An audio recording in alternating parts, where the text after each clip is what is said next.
पंजाब च भाजपा गठजोड़ Dhindsa captain BJP की कुछ कह रही है। सीधा राजधानी चंडीगढ़ लेके चलते हैं। लोगों को जिहड़ा हैगा इन्हां तो बचना होएगा, इन्हां दी साजिशां तो बचना होएगा। ये फिर राज करके पंजाब लोक कांग्रेस के अध्यक्ष आदरणीय कैप्टन अमरिंदर सिंह साहब और संयुक्त अकाली दल ढींडसा के प्रधान आदरणीय ढींडसा साहब की उपस्थिति में आप सबसे साझा किए गए। मित्रों, हम सब जानते हैं कि देश की आत्मा, और वर्षों से हम इस बात की चर्चा करते हैं कि देश की आत्मा गांव और किसान और खेतों में बसती है। भारतीय जनता पार्टी की सरकार जहां कहीं भी रही है, देश के समग्र विकास के लक्ष्य को लेकर के भारतीय जनता पार्टी की सरकारों ने प्रदेश या देश में सरकार में रहते हुए सदैव ही इस भाव के साथ में और इस सोच के साथ में अपनी सारी नीतियों का निर्माण कर इंप्लीमेंटेशन किया है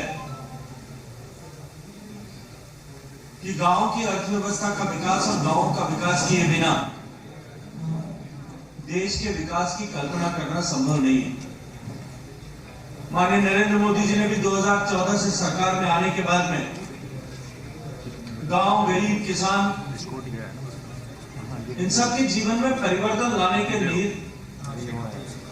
के उद्देश्य को लेकर के विभिन्न योजनाओं को संचालित किया है। साधारण मानवीय के जीवन में परिवर्तन लाने के लक्ष्य को लेकर प्रारंभ की गई योजनाओं ने निश्चित रूप से गांव में रहने वाले लोगों के जीवन स्तर को सुधारने में एक सकारात्मक भूमिका का निर्वहन किया है। सामान्य रूप से जो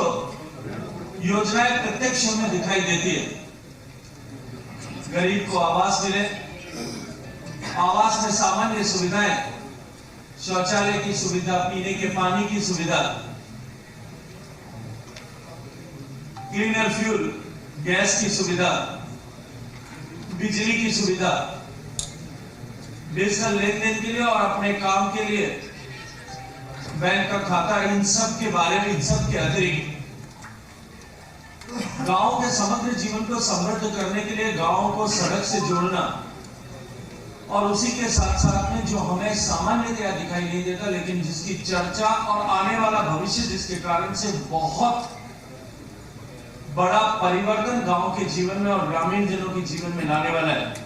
वो हर एक गांव तक इंटरनेट और ब्रॉडबैंड की सुविधा पहुंचना। इनको बखूबी न केवल अंजाम दिया है,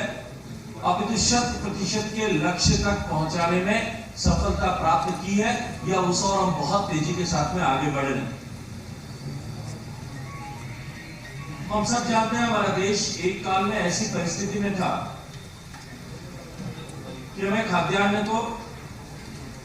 अपने देश के लोगों का पेट भरने के लिए भी विदेशों से जहाज में भर के आयात करके लाना होता था। मैं आज पंजाब की धरती पर बैठकर अपने आप को सौभाग्यशाली मानता हूं और पंजाब के उन सारे मेहनतकश किसानों को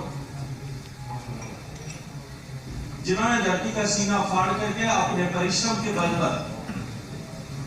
अपने पसीने से खेत को सींच करके देश को न केवल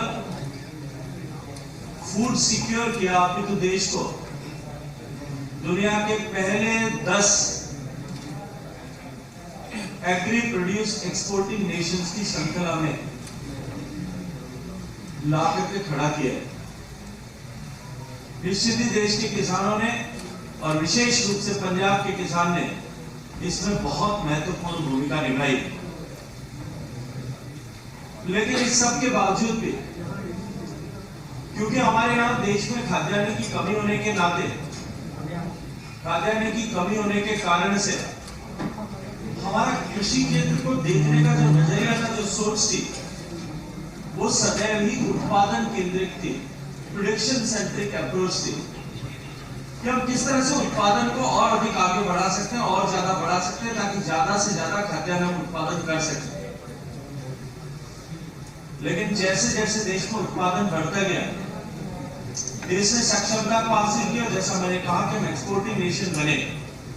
उस समय में जिस तरह के पॉलिसी इनिशिएटिव्स लिए जाने चाहिए थे, उस बदलते हुए परिदृश्य को लेकर के शायद उसमें कहीं चूक हुई, और क्योंकि उस समय की तत्कालीन सरकारें पॉलिसी पैरालिसिस की शिकार थी, तो वो जिस तरह से उन्हें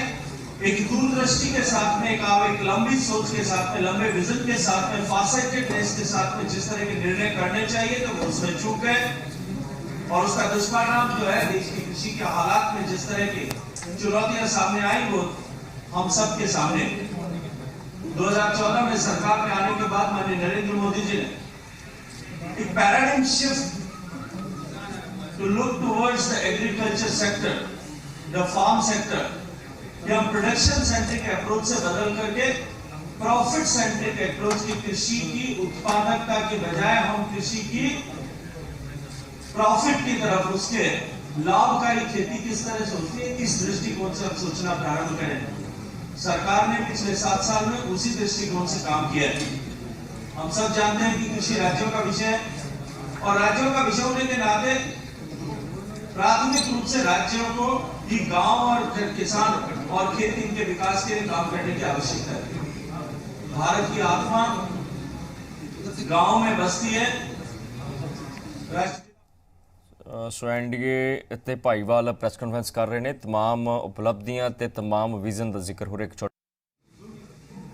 एग्रीकल्चर सेक्टर में इन्वेस्टमेंट बढ़ना चाहिए,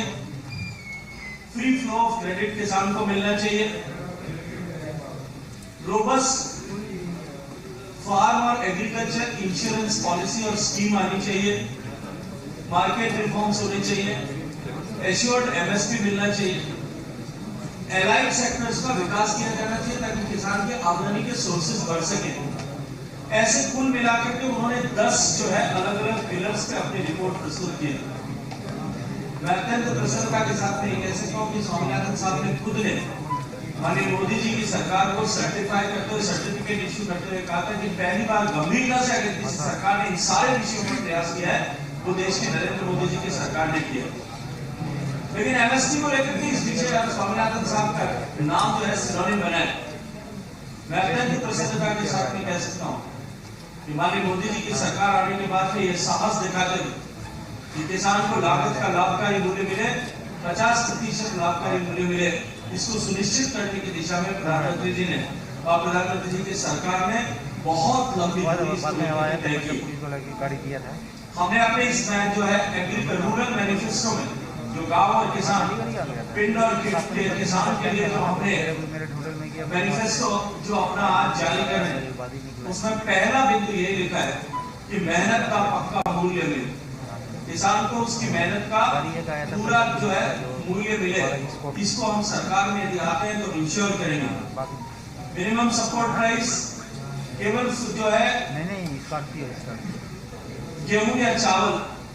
या जिन कमोडिटीज अभी मिलती है उनके अतिरिक्त, क्योंकि किसान के लिए सबसे बड़ा इंसेंटिव जो है वो गेहूं और चावल का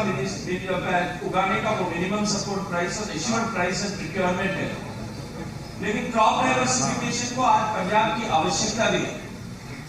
पंजाब में जिस तरह से पानी जमीन के नीचे सब कम हो रहा है, निश्चित रूप से उस दिशा में हमें तेज गति से काम करने की आवश्यकता है। इसलिए किसान को